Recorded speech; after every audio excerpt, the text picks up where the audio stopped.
Hi friends, welcome back to Garg platform. My name is Jyoti Sharma. और वैसे आप कैसे हो? आई होप सब अच्छे होंगे। Welcome back to Garg platform. My name is Jyoti Sharma. अब मैं आपको पढ़ाने वाली हूँ 11th क्लास की केमिस्ट्री। जो भी चैप्टर चल रहा है आपका, क्या चल रहा है? Chemical bonding and molecular structure, यानी रासायनिक आबंध एवं आणविक संरचना। ये जो है 11th क्लास की केमिस्ट्री का चल रहा है। ये जो चैप्टर है ये 11th क्लास की केमिस्ट्री का चौथा चैप्टर है, फोर्थ चैप्टर है। इसका लेक्चर नंबर 4 ही चल रहा है। आज 3 लेक्चर पहले ही कवर हो चुके हैं। आज देखो हम क्या पढ़ने वाले हैं। देखो, आज हम पढ़ने वाले हैं लुईस इलेक्ट्रॉन बिंदु संरचना।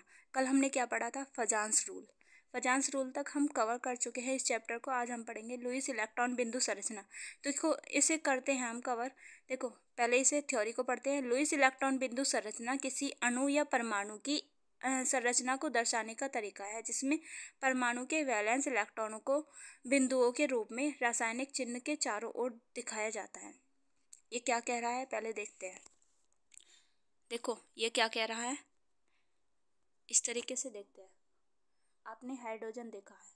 हाइड्रोजन का इलेक्ट्रॉनिक विन्यास निकालते हैं तो क्या होता है उसका इलेक्ट्रॉनिक विन्यास? पहले नंबर पे आता है हाइड्रोजन। उसमें परमाणु जो वो सीरीज होती है उसमें पहले नंबर पे आता है हाइड्रोजन। तो हाइड्रोजन पहले नंबर पे आता है तो उसके ऊपर कितने बिंदु रहते हैं? एक ही।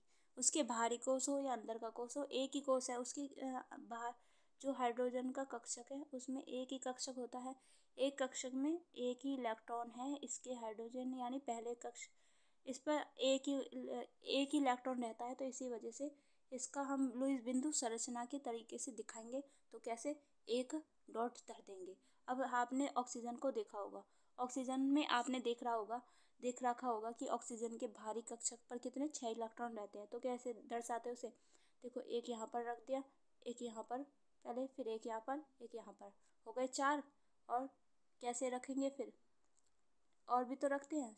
और कैसे रखेंगे? एक यहाँ पर रख दो, एक यहाँ पर रख दो। ये या तो इस तरीके से रख दो, या फिर पहले ये इन दोनों को फिल कर सकते थे। कोई से भी 4 रख, हमने 6 फिल कर दिया। अब देखो यहाँ पर रह रहे हैं। तो ये जो है ना, इस तरीके से हम डॉट दिखाते हैं, या फिर हम इस तरीके से भी कर सकते थे ऑक्सीजन का। 1 2 3 4, फिर 5 6, इस तरीके से भी धर सकते थे यहाँ पर।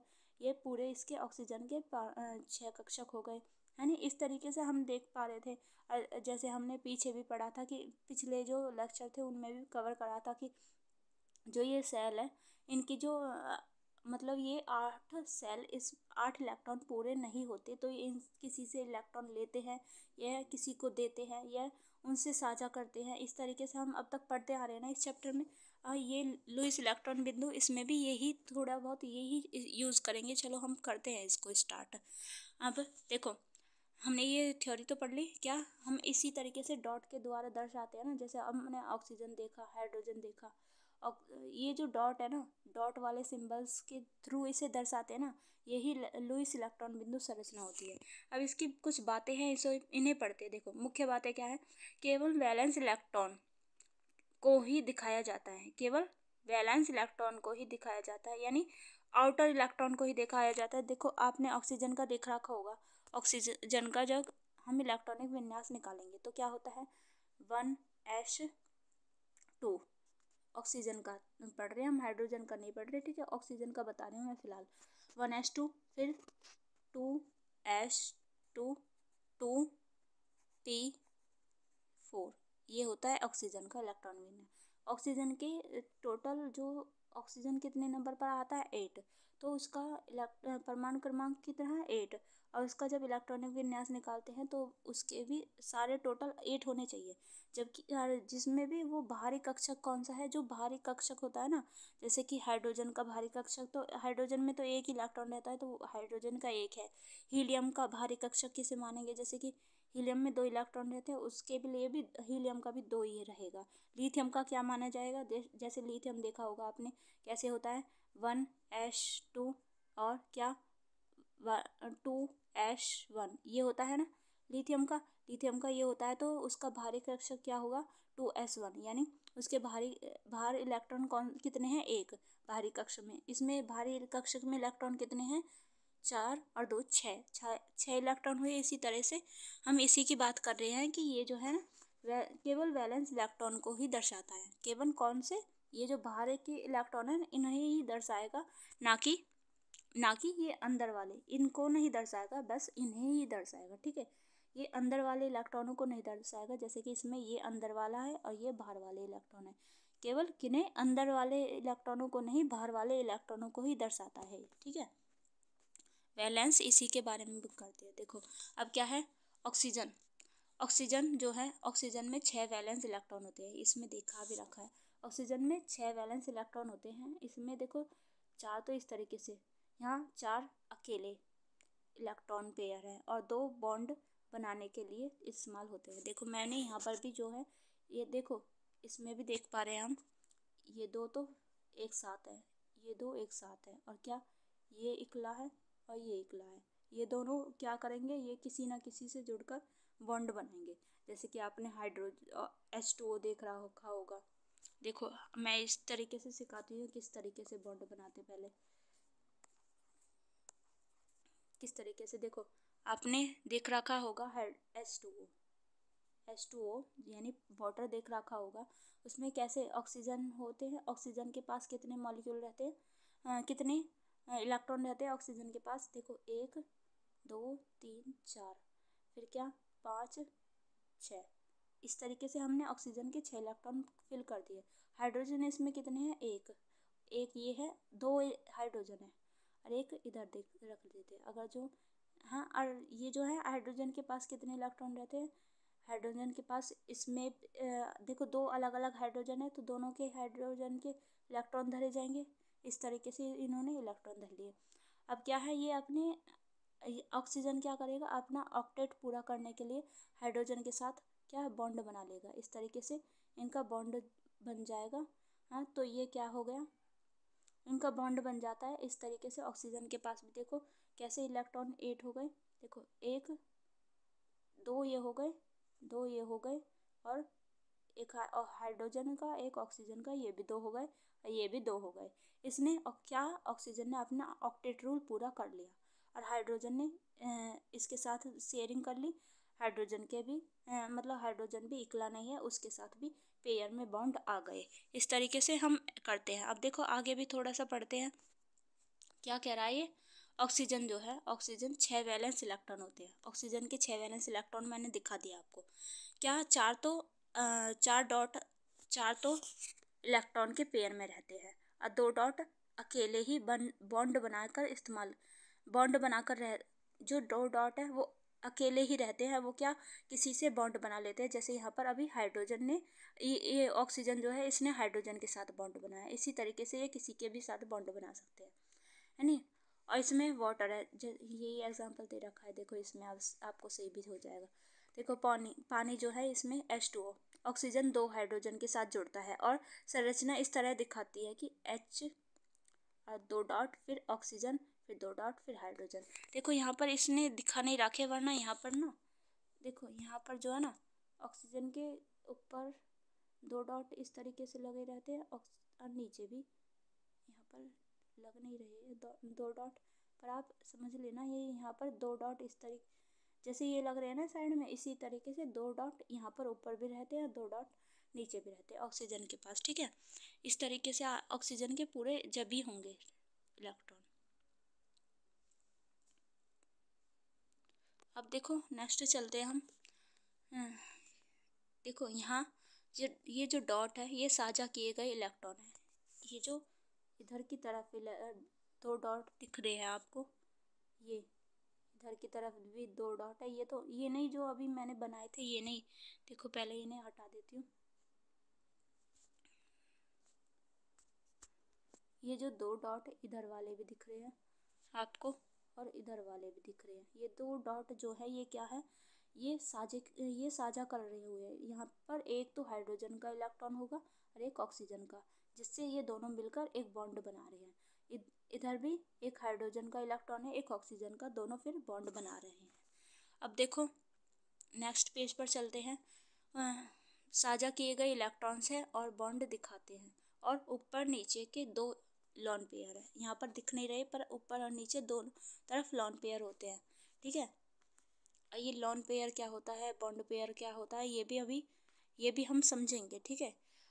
वैसे यहाँ पर देख लेते हैं, जो इस तरीके से बॉन्ड बनाते हैं, जो इस तरीके से बॉन्ड बनाते हैं, है नी, जैसे हाइड्रोजन और ऑक्सीजन, ये दोनों मिलकर दो अणुओं को, दो अलग अलग परमाणुओं को जोड़ रहे हैं, यानी अणु अणु बना रहे हैं। अणु बनाने के लिए जो बॉन्ड यूज होते हैं ना, ये दोनों अलग अलग, दो इस तरीके से दोनों को, दो अलग अलग मॉलिक्यूल्स को जोड़ रहे हैं। वो क्या है, ये दो जो हैं ये क्या है, ये बॉन्ड वाले हैं। अगर जो ऑक्सीजन के ऊपर इस तरीके से यहाँ पर दो बॉन्ड रहते हैं और यहाँ पर नीचे की तरफ दो बॉन्ड रहते हैं, ये जो क्या है, ये कौन से रहते हैं, ये लॉन पेयर रहते हैं। और ये वाले जो बॉन्ड दिख रहे हैं यहाँ पर, ये कौन से हैं, ये बॉन्ड पेयर होते हैं और वो लॉन पेयर होते हैं, जो ऑक्सीजन के पास इस तरीके से रहते हैं, ठीक है। बॉन्ड पेयर और लॉन पेयर तो आप समझ गए ना, और इसे डिटेल में खैर पूरे लेक्चर में समझेंगे, ठीक है। इसका भी एक लेक्चर बनाऊंगी मैं आज। देखो क्या है इसमें, हम क्या कितने एग्जाम्पल, तीन तो कवर कर चुके हैं, अब चौथा करेंगे। देखो, कार्बन के 4 और हर ऑक्सीजन, हर जो है, हर कोई जो है ऑक्सीजन के 6 वैलेंस इलेक्ट्रॉन होते हैं।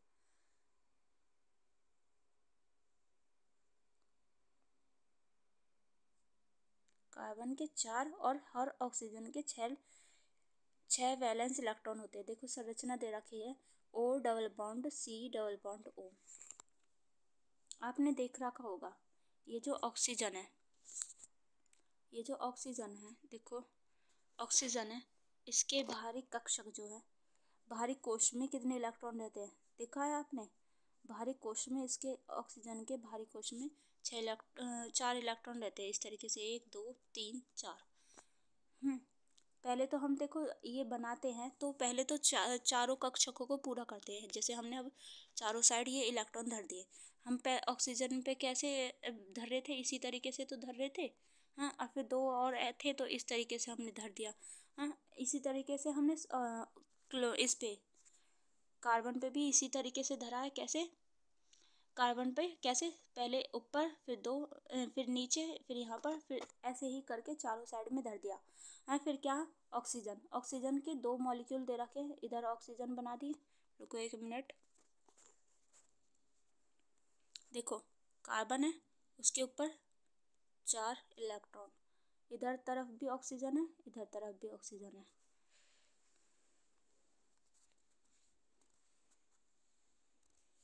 अब देखो ऑक्सीजन रख दिए, ऑक्सीजन क्या, इसके पास, ऑक्सीजन के पास कितने हैं, कितने इलेक्ट्रॉन होते हैं ऑक्सीजन के पास, ऑक्सीजन के पास होते हैं 4 हो गए, 5 6 हो गए, इसके पास 6 इलेक्ट्रॉन। इस वाले के पास कितने हैं, 1 2 3 4 5 6। एक और बात देखो, हमने ना एक दिक्कत कर दी, हमें ना ये बॉन्ड भी ना सही तरीके से मिलाने के लिए ना इनका सिंबल भी सही तरीके से होना चाहिए। देखो एक बार हम अगले नेक्स्ट पेज पे करें, रुको,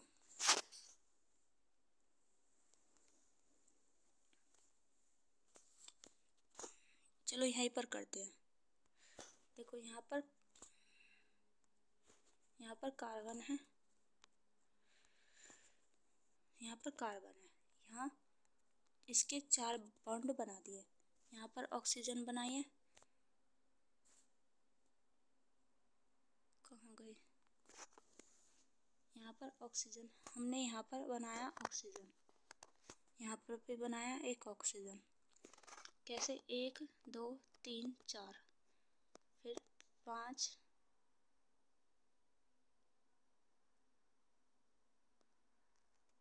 इधर तरफ का ये जो है कैसे, 5 और 6, इधर तरफ भी 1 2 3 4 और क्या 5 6, इस तरीके से हमने बॉन्ड बना दिए।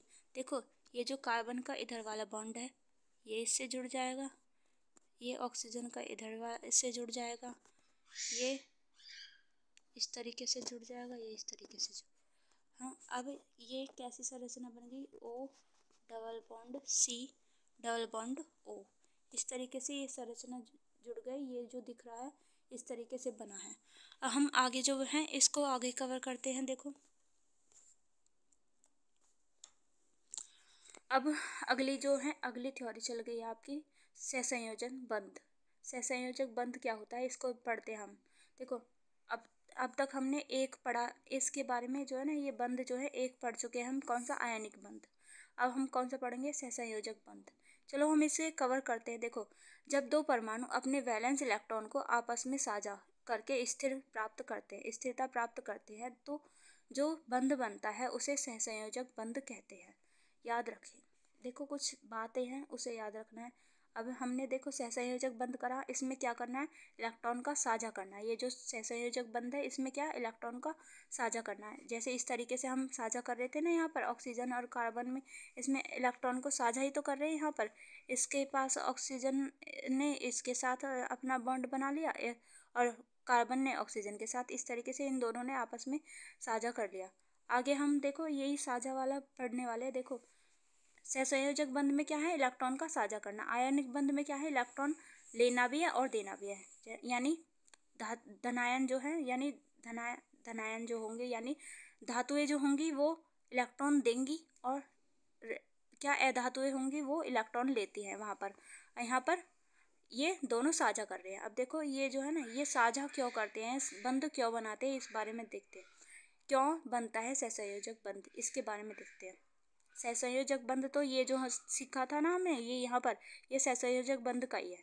अब इसको एक बार देख लेते हैं क्यों बनते हैं ये। देखो हर परमाणु चाहता है कि उसकी बाहरी परत में 8 इलेक्ट्रॉन पूरे हो जाए।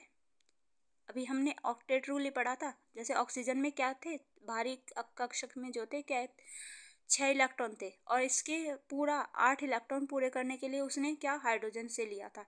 ऐसे ही कार्बन और ऑक्सीजन थे, इन्होंने मतलब शेयरिंग करी थी क्या, उस पूरे करने के लिए क्या शेयरिंग करी थी।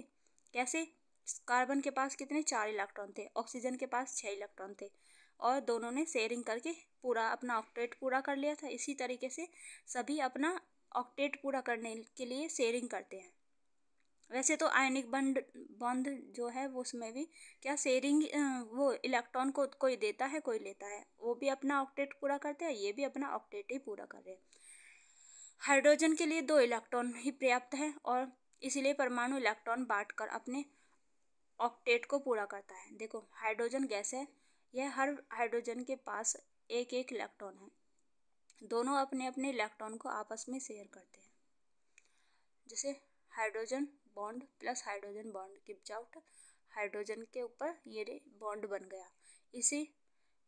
इस बॉन्ड का मतलब है कि एक इलेक्ट्रॉन जोड़ी, यानी इलेक्ट्रॉन का एक इलेक्ट्रॉन जोड़ी बन गया, यानी जोड़ी बन गया। ये क्या बना देगा, फिर ये बॉन्ड बन जाएगा फिर बाद में।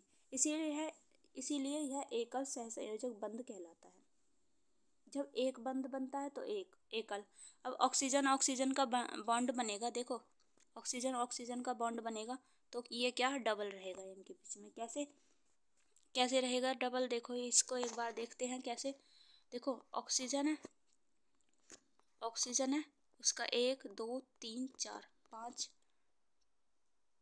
6 इस तरीके से पूरा कर दिया। इधर भी ऑक्सीजन है, दो ऑक्सीजन रहेंगे तो कैसे 1 2 3 4 हो गए, 5, सॉरी यहाँ पर नहीं, साइड में करना पड़ेगा, यहाँ पर 5 और 6। अब हम क्या करेंगे,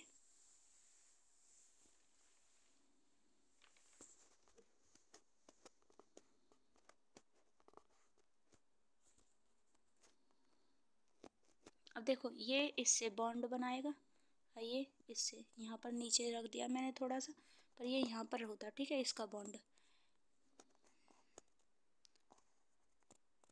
हाँ इस तरीके से इनके बीच में डबल बॉन्ड बन गया, सारे इनकी शेयरिंग पूरी हो गई। हाइड्रोजन कैसे बनाते हैं, देखो हाइड्रोजन वाला भी देख लो एक बार। ये जो हाइड्रोजन है इसके पास एक इलेक्ट्रॉन है, इसके पास भी दूसरा हाइड्रोजन है, इसके पास भी एक इलेक्ट्रॉन है। इन्होंने क्या इस तरीके से बॉन्ड बना लिया है नी। या तो इसे इस तरीके से दिखा देंगे, अब इस तरीके से, या फिर इसको ऑक्सीजन वाले को भी या तो इस तरीके से ऑक्सीजन वाले को दिखा देंगे, या फिर ऑक्सीजन डबल बॉन्ड ऑक्सीजन और हाइड्रोजन सिंगल बॉन्ड हाइड्रोजन, इस तरीके से दिखा सकते हैं हम किसी भी तरीके से, ठीक है। अब देखो हाइड्रोजन वाला देख लिया, ऑक्सीजन वाला भी हमने दिखा दिया। वैसे एक बार इसको भी पढ़ लेते हैं। ऑक्सीजन यानी O2, हर ऑक्सीजन के पास 6 वैलेंस इलेक्ट्रॉन है। दोनों ऑक्सीजन है, इनके पास 6 इलेक्ट्रॉन है। ऑक्सीजन को ऑक्टेट पूरा करने के लिए दो इलेक्ट्रॉन की जरूरत होती है, 2 इलेक्ट्रॉनों की जरूरत होती है। इसलिए दोनों ऑक्सीजन दो इलेक्ट्रॉन साझा करते हैं। और क्या देखो ये दिख रहा है, जो ये वाला आपको दिख रहा होगा, ये जो है यहाँ पर, ये जो है 4 इलेक्ट्रॉन है, यहाँ पर भी 4 इलेक्ट्रॉन है। इन्होंने चारों ने क्या साझा करके क्या इस तरीके से डबल बॉन्ड बना दिया, हो गया ऑक्सीजन का भी। ये ऑक्सीजन के पास कैसे होते हैं ऑक्टेट पूरा करने के बाद, डबल बॉन्ड वाली संरचना। हाइड्रोजन के पास सिंगल बॉन्ड वाली संरचना होती है। अब नेक्स्ट वाला पढ़ते हैं। देखो यहाँ वैसे अभी पढ़ चुके हैं। यहाँ डबल बॉन्ड 2 जोड़ी को दिखाता है, यह द्विसहसंयोजक है। और इसी तरीके से नाइट्रोजन के बारे में पढ़ते हैं। ये जो नाइट्रोजन है ना, ये जो नाइट्रोजन है, हाँ नाइट्रोजन होता है कितने नंबर पर होता है नाइट्रोजन होता है 7 नंबर पर। तो 7 नंबर यानी उसके ऑक्टेट पूरा करने के लिए 7 में से 2 माइनस कितने होते हैं, उसके भारी कक्षक पर 5 इलेक्ट्रॉन होते हैं। 1 2 3 4, इसी तरीके से एक इधर भी 1 2 3 4 इलेक्ट्रॉन, 4 तो हो गए इनके पास। और एक यहाँ पर रख देते हैं 5, ऐसे ही एक इधर रख देते हैं 5। इसके पास भी 5 है, इसके पास भी 5 है। इसे भी ऑक्टेट पूरा करने के लिए 8 चाहिए, इसे भी ऑक्टेट पूरा करने के लिए 8 चाहिए। तो ये क्या काम करेंगे, एक मिनट रुको। देखो ये यहाँ पर बॉन्ड बना लेंगे, ये वाला इससे बॉन्ड बना लेगा, ये वाला इससे बॉन्ड बना लेगा। इस तरीके से इनकी क्या ट्रिपल बॉन्ड संरचना हो गई। तो अब नाइट्रोजन वाले को दिखाएंगे तो किस तरीके से दिखाएंगे, नाइट्रोजन की ट्रिपल बॉन्ड संरचना होगी। यहाँ पर भी ऑक्सीजन की कैसी डबल बॉन्ड संरचना, और हाइड्रोजन की कैसी सिंगल बॉन्ड संरचना, और इसमें नाइट्रोजन की ट्रिपल बॉन्ड वाली, ठीक है। अब इसे पढ़ते हैं। देखो नाइट्रोजन गैस है, यह हर नाइट्रोजन के पास 5 वैलेंस इलेक्ट्रॉन होते हैं। दोनों 3 इलेक्ट्रॉन साझा करते हैं। देखो यहाँ पर 3 इलेक्ट्रॉन ही साझा कर रहे हैं, और कैसी ये वाली संरचना बना देते हैं। यह त्रिसहसंयोजक है। अगला देखो, अगला पेज पढ़ते हैं। यहाँ पर देखो सहसंयोजक यौगिकों के गुण, इनकी कुछ प्रॉपर्टीज है, इन्हें पढ़ते हैं और फिर ये आज का लेक्चर समाप्त है। इनका गलनांक और क्वथनांक सामान्यतः कम होता है। ये यानी गलनांक और मेल्टिंग पॉइंट और बॉइलिंग पॉइंट यानी पिघलने वाला और उबालने वाले जो पॉइंट है वो इनका कम होता है, अधिक नहीं होता। ये नहीं होते, विद्युत के चालक नहीं होते, यानी कंडक्टर नहीं है, ये गुड कंडक्टर नहीं है, यानी चालक नहीं है ये। और ये कैसे गैस, द्रव्य और ठोस किसी भी रूप में पाए जा सकते हैं। गैस देखो, ऑक्सीजन गैस के रूप में पाई जाती है, हाइड्रोजन क्या गैस के रूप में ही है। और जब हाइड्रोजन और ऑक्सीजन दोनों मिलकर वाटर बनाते हैं तो ये क्या, वाटर तो सॉलिड भी हो सकता है, सॉलिड के फॉर्म में भी होता है, और लिक्विड के फॉर्म में भी होता है, और गैस के फॉर्म में भी होता है। और नाइट्रोजन क्या गैस होती है, और मीथेन क्या है, मीथेन भी एक गैस ही है, ठीक है। इससे हम समझ सकते हैं कि ये जो है ये तीनों अवस्थाओं में हो सकता है, सॉलिड, लिक्विड और गैस, तीनों अवस्थाओं में। आज के लिए इतना ही, चलो bye bye, okay, take care and thanks to all of you.